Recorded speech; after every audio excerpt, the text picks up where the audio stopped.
So guys, good morning or good afternoon sa iba.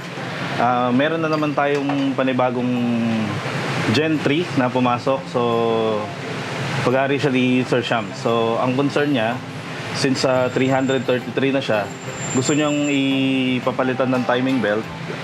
Tapos, i-check lahat ng pang-ilalim. So, may concern din siya dun sa shocks. Kaya, yun din ang tinitingnan natin para palitan. So, mayroon siyang main issue dun sa engine niya, which is nagpalit na sila ng thermostat, ng everything, pero still yung pressure ng coolant niya is mataas, which ang nagiging cause minsan ay pumuputok yung lahat ng hoses niya. So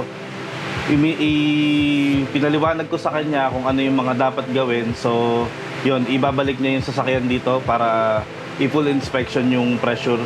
So lahat i-check natin para i-update namin kayo after nung may render ng lahat ng services at magiging solution namin sa magiging problema na yun.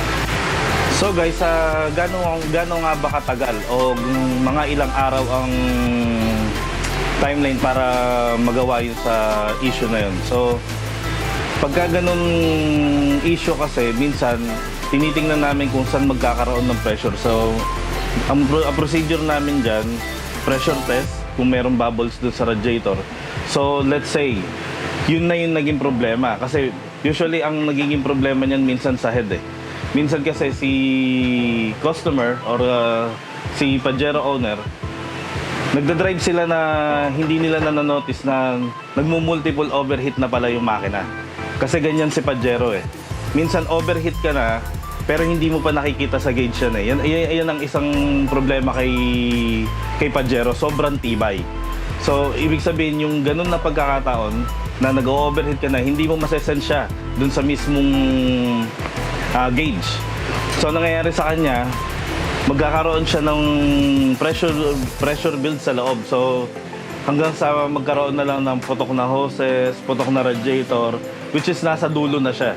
So ngayon, ang solusyon, if ever man na gano'n ang mangyari, so ang gagawin natin doon, tatanggalin natin yung head. So gagawin na doon yung sa pressure test, gagawin na rin doon yung sa resurface, lahat, para ma-correct natin yung problema. So yun yung overall na procedure natin para ma-resolve lang yung problema niya doon sa sasakyan.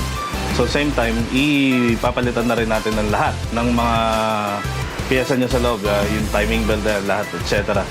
So yun lang guys, pwede nyo rin makita yan kahit nasa garage nyo lang yung sasakyan. So check nyo lang kung meron siyang scale, lalong-lalo na dun sa reserve, sa water reserve niya, makikita nyo yan kung merong green.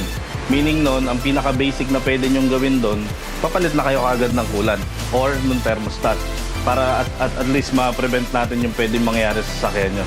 So yun lang guys. For more tips, follow nyo lang po kami sa page namin or sa YouTube channel para at least kahit paano makatulong tayo dun sa mga Pajero owners or kahit anong vehicle owner.